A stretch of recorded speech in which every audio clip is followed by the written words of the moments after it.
Fala pessoal, sejam bem-vindos a mais uma edição do Enfermagens em Pauta. Hoje a nossa edição de número 60. Trago dois julgamentos, um do STJ, um do STF. O primeiro do STJ, terceira sessão, cuidando dos crimes de uso de documento público e de falsidade de documento público. Também a respeito da competência, porque envolvida estava a falsificação de documento de identidade funcional de órgão do Poder Judiciário da União. Uma situação interessante, envolve uma não aplicação, um distinguishing, na verdade, da súmula 546 do STJ. Vamos entender o que foi definido. No segundo julgamento, o Supremo definiu em ADPF sobre o chamado salário esposa. Vamos ver o que é essa verba, qual é a discussão que há em torno da sua constitucionalidade. Muitos municípios, estados contemplam o seu pagamento. Vamos ver por que o Supremo reputou-a inconstitucional. Tudo bem, professor Gerson? Tranquilo? Tranquilo, professor Gabriel. Olá, pessoal de casa. Eu também vou trazer dois julgados para vocês. Um primeiro aí de controle concentrado de constitucionalidade, realizado pelo STF. Na verdade, três, ações diretas de inconstitucionalidade referendadas a cautelar que foram deferidas pelo ministro Fachin, foram referendadas pelo Pleno do STF, e envolviam flexibilização da aquisição do porte de armas, aquisição de armas por parte da população em geral. Nós sabemos que o ex-presidente Jair Bolsonaro, na campanha dele, ele fez essa promessa e ele acabou cumprindo, editando 3 decretos que regulamentaram o Estatuto do Desarmamento, facilitando a aquisição de armas por parte da população em geral. A pergunta é, o que decidiu o STF a respeito? Decidiu pela constitucionalidade ou inconstitucionalidade? Veremos daqui a pouco. O segundo julgado, pessoal, é um julgado da 5ª turma do STJ, em que a nossa Corte Cidadã apreciou um caso interessante em que o juiz, ao deferir o mandado de busca e apreensão domiciliar, ele acabou discriminando o que deveria ser arrecadado. E aí, quando o delegado foi cumprir o mandado de busca e apreensão domiciliar, ele arrecadou coisas para além daquilo que constava do mandado de busca e apreensão domiciliar. A pergunta é, houve alguma ilegalidade aí? É o que veremos na sequência. Pessoal, começo então com o julgamento da terceira sessão do STJ, envolvendo direito penal, direito processual penal, situação bem corriqueira, caso bem bacana, sobretudo também pela pegadinha, porque envolve um distinguishing na aplicação da súmula 546 do STJ. Imagine a seguinte situação. O sujeito ele é parado numa blitz pela Polícia Rodoviária Federal. Ele tem no seu veículo algumas carteiras de identidade funcional do Poder Judiciário da União, técnico judiciário, analista judiciário, falsificadas. Só que ele não apresenta propriamente essa carteira para o policial rodoviário federal, ele apresenta a sua CNH que foi solicitada. A polícia desconfia por alguma questão ali da situação fática concreta, e numa busca pessoal, localiza dentro do veículo, ou mesmo no bolso, na carteira do abordado, identifica essas carteiras de identidade funcional, emitidas supostamente por órgão do Poder Judiciário da União, identifica a foto da pessoa, por exemplo, com outro nome, Situação bastante frequente. Nesse caso, qual é o crime que vai ser apurado, investigado, pelo qual vai ser processado o abordado? Segundo, de quem é a competência para processá-lo e julgá-lo? Primeiro ponto, pessoal, envolvendo jurisprudência acumulada do STJ, súmula 546. O que o STJ diz? Em caso de crime de uso de documento falso, nós devemos considerar não o órgão expedidor do documento, assim a quem esse documento falsificado foi apresentado, foi usado perante quem.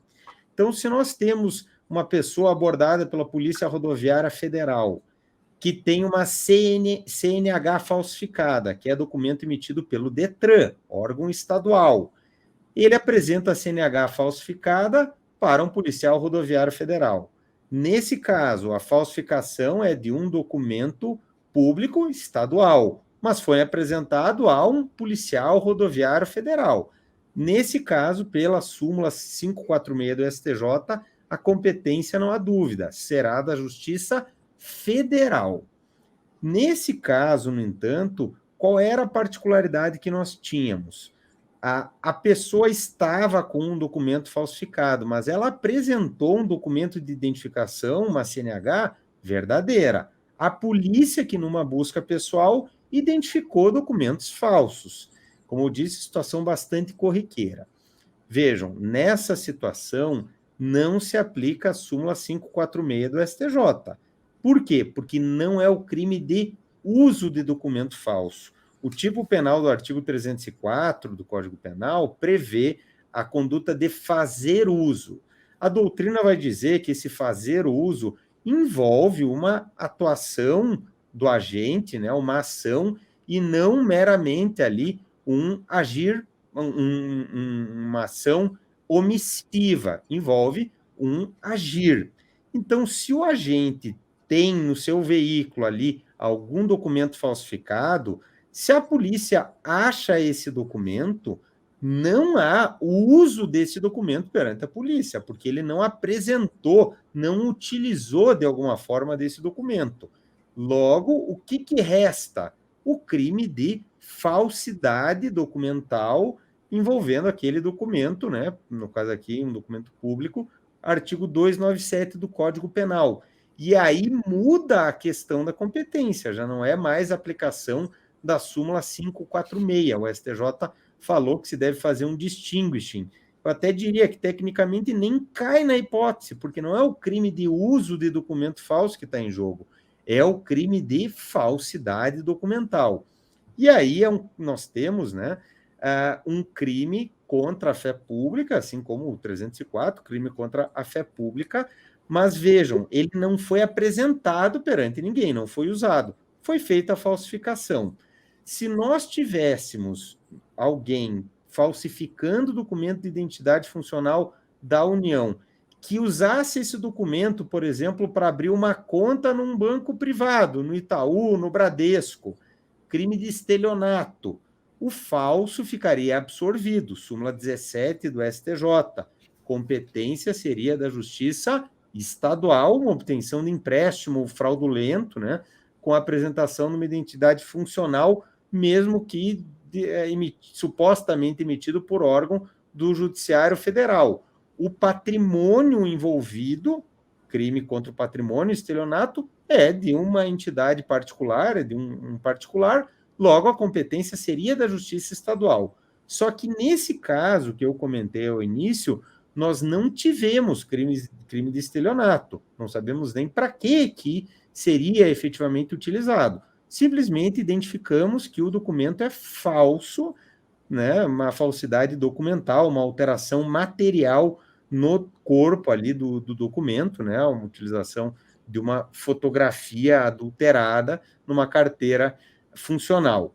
Nesse caso, o STJ disse que a competência, sendo um documento de identidade funcional emitido por órgão do Poder Judiciário da União, Justiça Federal, como no caso, podia ser Justiça Eleitoral, né? Nesse caso, a competência vai ser da Justiça Federal para apurar, investigar, processar e julgar o crime de falsidade documental, artigo 297 do Código Penal. E aí, pessoal, vejam que nesse contexto tem uma leizinha específica que o STJ invocou, a 12774 de 2012, que prevê que os documentos de identidade funcional emitidos pelos órgãos do Poder Judiciário da União têm fé pública em todo o território nacional. O crime de falsidade documental, artigo 297, é um crime contra a fé pública. Então, pelo artigo 4º da Lei 12774 de 2012, se vê que é a fé pública federal, é a fé pública da União que está sendo atingida com aquela falsificação. Notem, por fim, que no caso, o flagrante que aconteceu, ele, a bem da verdade, deveria ser relaxado, porque se a pessoa não fez uso do documento falso, ali haveria um estado de flagrância. Só que se foi apreendido com ele um documento falsificado que ele não fez uso, não há o estado de flagrância. Não há flagrante próprio, nem flagrante impróprio, né? Porque nós não temos nenhum elemento concreto para dizer que ele falsificou, que ele acabou de falsificar aquele documento. Isso vai ter que ser investigado pela polícia. Vamos ter que ouvi-lo e buscar provas, eventualmente, para justificar uma ação penal. Mas, em hipótese alguma, aquele flagrante, nesse contexto, poderia acontecer. Inclusive, em plantão, né, é comum situações como essa, eu já peguei situação como essa, e é caso de relaxamento do flagrante. Lógico, se não tem algum outro crime envolvido, às vezes tem documento falso, mas tem arma apreendida, tem droga apreendida, né, na abordagem policial, mas esse caso, que é o que o STJ analisou, e que acontece bastante na prática, alguém, né, tá com algum documento falso do qual ele não fez uso, não dá para prender em flagrante, pessoal, porque não há estado de flagrância quanto ao crime supostamente perpetrado, que é o crime de falsidade documental. Vejam que é um caso, né, que a polícia vai ter que trabalhar para conseguir provas, né? Se ele não confessar, o crime de portar documento falso não existe. O verbo núcleo do tipo é uma questão de tipicidade formal. Não existe no artigo 304, pressupõe fazer uso de alguma forma, né? Então, se encontrarem no carro do cara, ele não está fazendo uso, ele está transportando um documento falso, mas não existe esse verbo núcleo do tipo no artigo 304. Então, a polícia vai ter que, de alguma forma, achar indícios de autoria para justificar, né, uma ação penal movida pelo Ministério Público, vai ter que ser objeto aí de inquérito policial para verificação. Às vezes a pessoa confessa, né, e aí estava com ele, é possível traçar ali indícios da autoria para justificar a ação penal, mas é só um detalhe também envolvendo questão de prisão em flagrante num caso como esse, que não poderia acontecer a hipótese de relaxamento do flagrante. Bem interessante, né, professor? Inclusive, eu me recordo aqui que o STJ ele já tem precedente também no sentido de que quando a mesma pessoa ela falsifica um documento e depois utiliza esse documento, o STJ entende que esse uso seria um post-facto impunível, né? Aplicando aí o princípio da consunção, e aquela pessoa que ela mesma falsificou e depois utilizou esse documento responderia apenas pelo crime de falsidade documental. E aí a gente teria de ver a natureza jurídica daquele documento para definir a competência. Se é documento estadual, competência da Justiça Estadual, se federal, competência da Justiça Federal. Há também precedência do STJ nesse sentido, né? Exatamente. Bom, eu trago aqui agora, pessoal, um julgado, na verdade, um julgado aqui conjunto de 3 ações diretas de inconstitucionalidade, em que houve referendo de medidas cautelares. O relator, o ministro Fachin, deferiu medidas cautelares em 3 ADIs e houve um julgamento conjunto referendando essas medidas cautelares, né, que foram deferidas pelo relator. Pois bem, aqui se tratou, pessoal, daquela situação, como eu já fiz aí, como já abordei para vocês na introdução, do cumprimento das promessas de campanha do ex-presidente Jair Bolsonaro, em que ele prometeu flexibilizar o acesso à aquisição de armas de fogo. Então, para regulamentar o Estatuto do Desarmamento, Lei 10.826 de 2003, ele acabou editando 3 decretos, né, que a gente sabe que o atual governo, o presidente Lula, acabou revogando, mas o presidente Bolsonaro acabou editando esses 3 decretos, flexibilizando a aquisição de arma de fogo. De que forma? O próprio Estatuto do Desarmamento, ele traz alguns requisitos gerais para a aquisição de armas de fogo.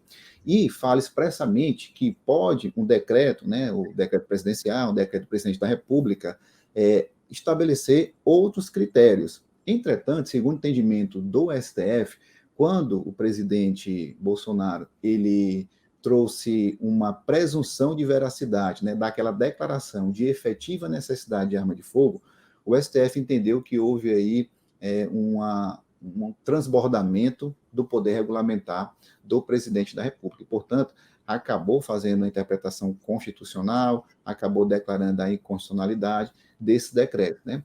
Foi o que aconteceu no caso concreto. Vamos aqui, pessoal. Nós tivemos 2 partidos políticos, o PSB e o PT, que ingressaram com essas ADIs, né, requerendo o reconhecimento da inconstitucionalidade desses decretos, defendendo que eles incrementariam a violência.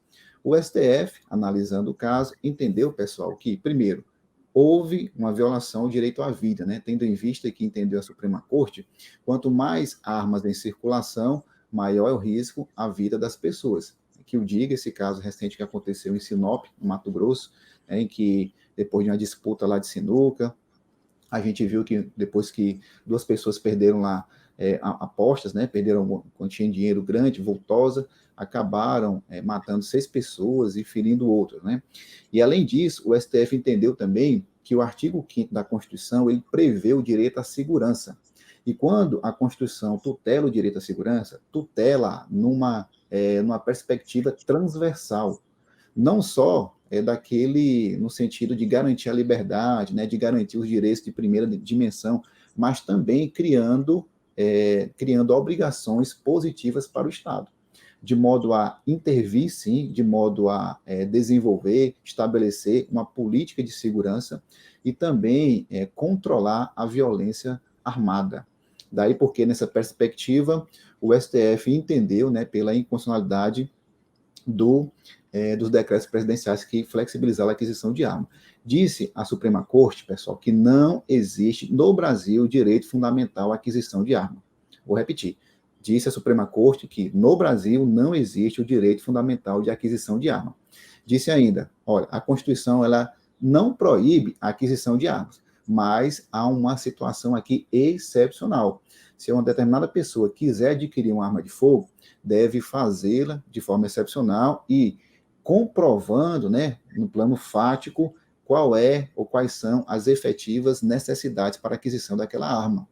De modo que, como fez o presidente Jair Bolsonaro, estabelecendo critérios bem mais brandos, bem mais flexíveis, de modo que apenas o interessado poderia declarar essa efetiva necessidade, que haveria ali uma presunção de veracidade dessa declaração, isso viola o direito à vida, viola a segurança, como a gente falou, nessa perspectiva transversal, e também haveria aí uma inversão do ônus da prova, né, já que a partir do momento que se toma como uma presunção de veracidade aquela declaração, então caberia ao poder público, né, provar em sentido contrário, e isso viola a segurança pública, viola a segurança coletiva, bem como o direito à vida, tá bom, pessoal? Bom, então, como eu disse, não existe direito fundamental à aquisição de arma de fogo, segundo o entendimento do STF, tá bom? O STF entendeu que só pode haver essa aquisição de arma de fogo se observado o princípio da proporcionalidade no caso concreto. Vale dizer, deve-se observar a necessidade, a adequação e a proporcionalidade em sentido estrito, né? Naquela perspectiva de que as vantagens devem sobrepujar as desvantagens, né? Ou seja, o benefício deve superar o custo. Os benefícios superam os custos. De modo que, se eu tiver um interesse tutelado pela arma de fogo, se ele sobrepujar o direito à vida, naquele caso concreto, e isso comprovado no plano dos fatos, como eu falei, não adianta só declarar com presunção de veracidade, aí sim fica autorizada de forma excepcional a aquisição de armas de fogo. Então, com base em todas essas premissas que eu trouxe para vocês, o STF, pessoal, decidiu muita coisa aqui nessas ADIs, né, que eu anotei aqui. Ó, primeiro, suspendeu a eficácia dos dispositivos dos 3 decretos que presumiam a veracidade da efetiva necessidade, porque entendeu inconstitucionais. Além disso, conferiu interpretação conforme a Constituição ao Estatuto do Desarmamento e aos decretos, fixando a orientação de que a posse de arma de fogo só pode ser autorizada para quem concretamente, olha o detalhe, concretamente demonstrar efetiva necessidade. Então, essa história de ter decreto presumindo a veracidade dessa efetiva necessidade, isso é inconstitucional, segundo o entendimento do STF. Ainda, conferiu interpretação conforme a Constituição ao Estatuto do Desarmamento e aos decretos para fixar a tese de que a quantidade de munição que pode ser adquirida deve se limitar apenas ao necessário à segurança dos cidadãos. Não pode haver um exagero na aquisição de munição também. Além disso, pessoal, conferiu interpretação conforme a Constituição ao Estatuto do Desarmamento para fixar a tese de que a aquisição de arma de fogo deve se dar no interesse da segurança nacional ou da defesa nacional, e não no interesse particular do requerente, como vinha acontecendo, né? Além disso, suspendeu a eficácia do artigo que estabelecia a aquisição de armas de fogo de uso restrito, aqui de uso restrito, por CAC, né, pelos colecionadores, atiradores e caçadores. O próprio decreto ele previu o seguinte: 5 armas de uso restrito para colecionador, 15 armas de uso restrito para caçador e 30 armas de fogo de uso restrito para atirador, né? Então poderia adquirir até fuzil aí, por exemplo.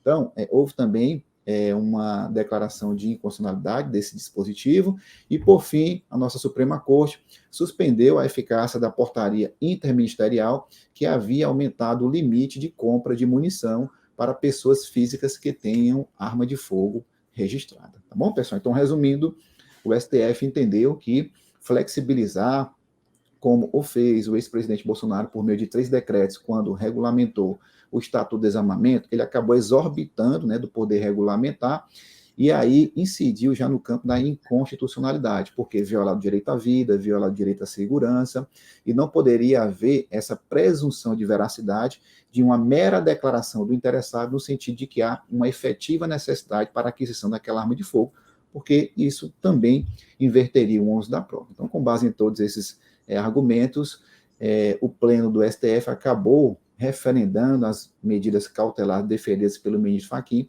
nessas 3 ADIs. Bem interessante, né, Gerson? E a gente vê a diferença, né, da Constituição brasileira em relação à Constituição americana. Os americanos, né, com muito orgulho, embora seja um tema muito polêmico nos dias atuais e já de algumas décadas para cá, né, eles invocam um direito fundamental a não apenas adquirir, mas a portar a arma também, né, a possuir armas. E a nossa ordem constitucional, na visão da nossa Suprema Corte, não contempla tal direito, né? Então, se vê que é um entendimento contrastante com a visão da Suprema Corte americana, mas também o texto constitucional é diferente, né? Embora a gente veja que não exista na nossa Constituição, diferentemente da americana, não, essa matéria não foi tratada, né? E foi uma interpretação do Supremo.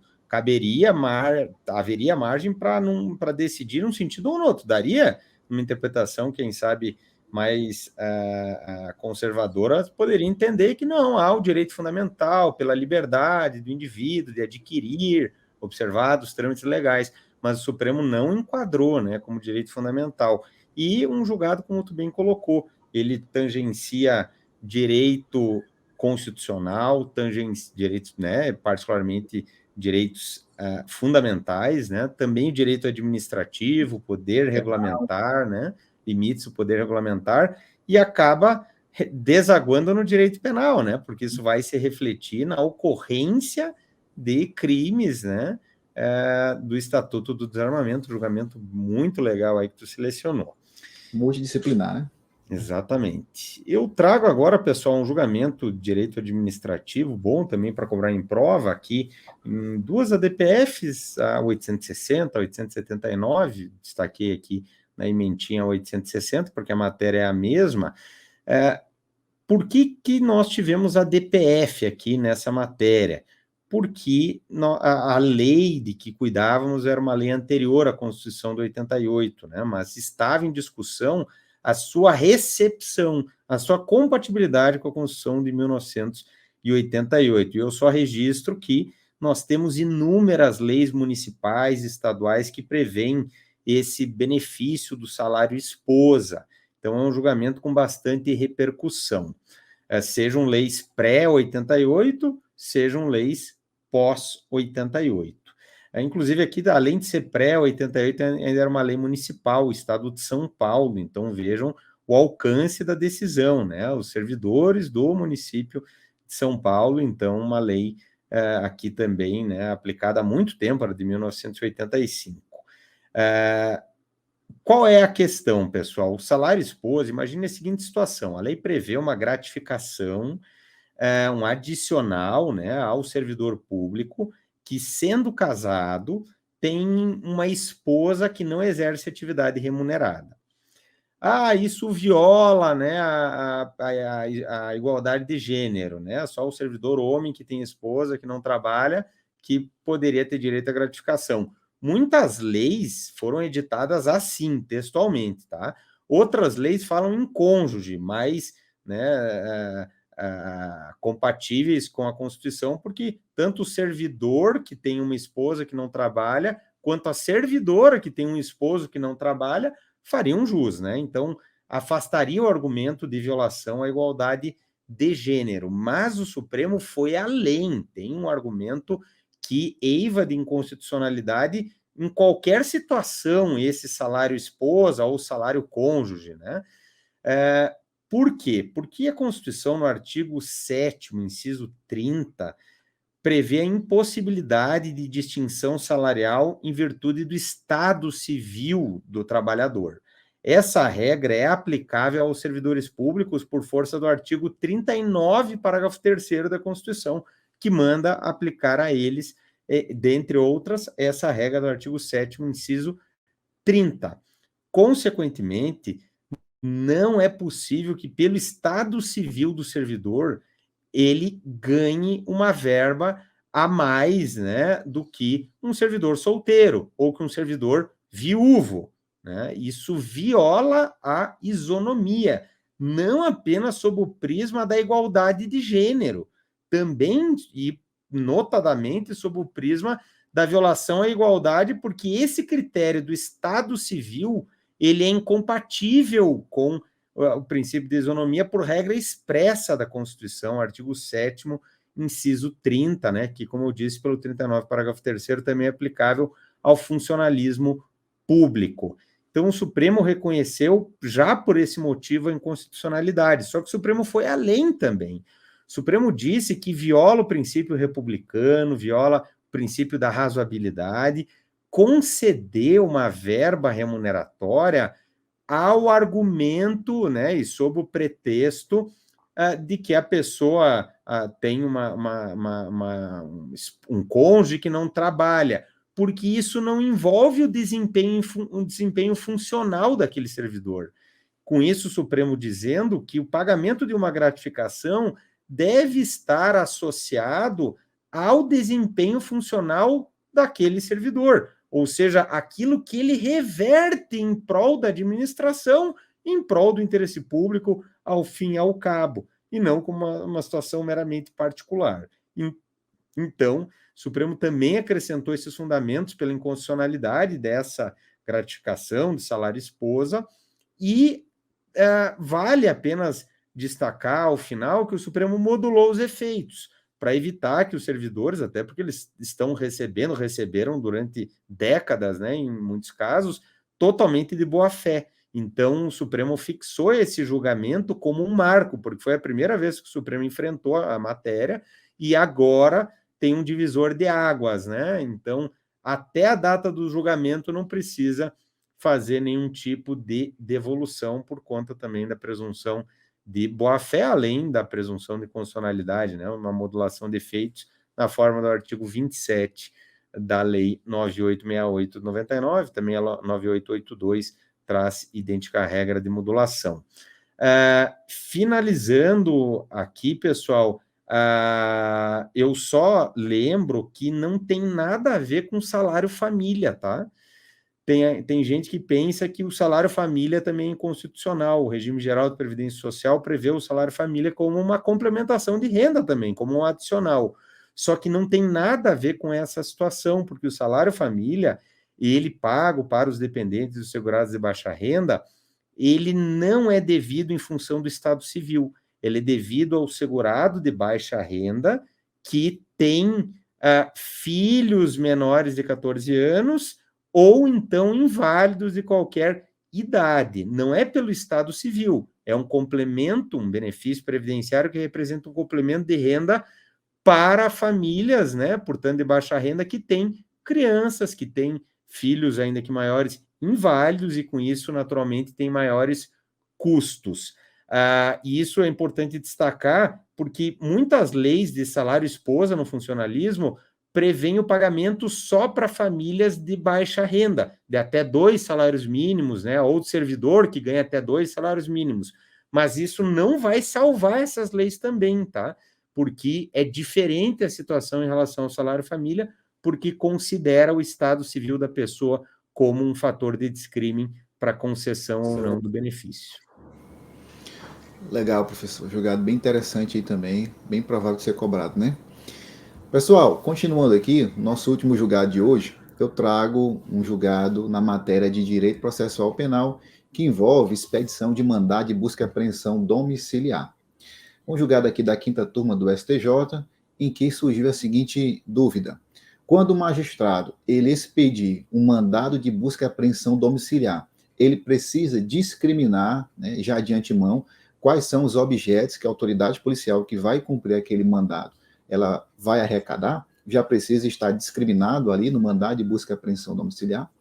Pois bem, aqui a quinta turma só ratificou, né, já entendimento consolidado no âmbito da nossa Corte Cidadã, no sentido de que não precisa. O Código de Processo Penal, quando ele traz os fundamentos, requisitos do mandado de busca e apreensão domiciliar, em nenhum momento ele traz como requisito o fato de a autoridade judiciária ter de indicar, ter de discriminar quais são os documentos, objetos, os eletrônicos que aquela autoridade policial deve apreender quando concretizar aquela busca e aquela apreensão, né? Nós sabemos que uma das características do inquérito policial é justamente a discricionariedade, e a autoridade policial ela vai conduzir as investigações criminais com base no juízo de oportunidade e conveniência.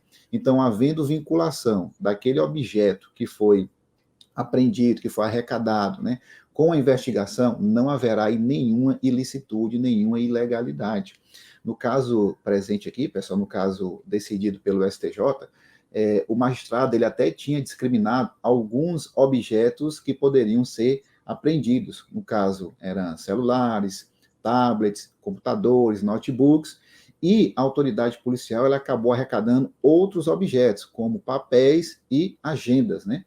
Então, a defesa acabou questionando, dizendo que aqueles papéis e aquelas agendas apreendidas não estavam contidas na relação do mandado de busca e apreensão domiciliar, mas, como disse, a quinta turma apenas ratificou o entendimento já cimentado na Corte Cidadã, no sentido de que não há necessidade de discriminar, e se o que a autoridade policial arrecadou não houve para aqueles objetos apreendidos um desvio de finalidade, uma desvinculação daquela investigação originária, então não haverá aí nenhuma ilicitude, né? Até porque, pessoal, o magistrado ele não tem como saber de antemão, já a prioristicamente, o que é que pode ser arrecadado, né? Ele não tem como já de antemão estabelecer o que é que o delegado pode ou não apreender. Isso, claro, vai depender, como disse, de um juízo discricionário da autoridade policial, de modo que o que ela arrecadou, se não houve nenhuma desvinculação da investigação,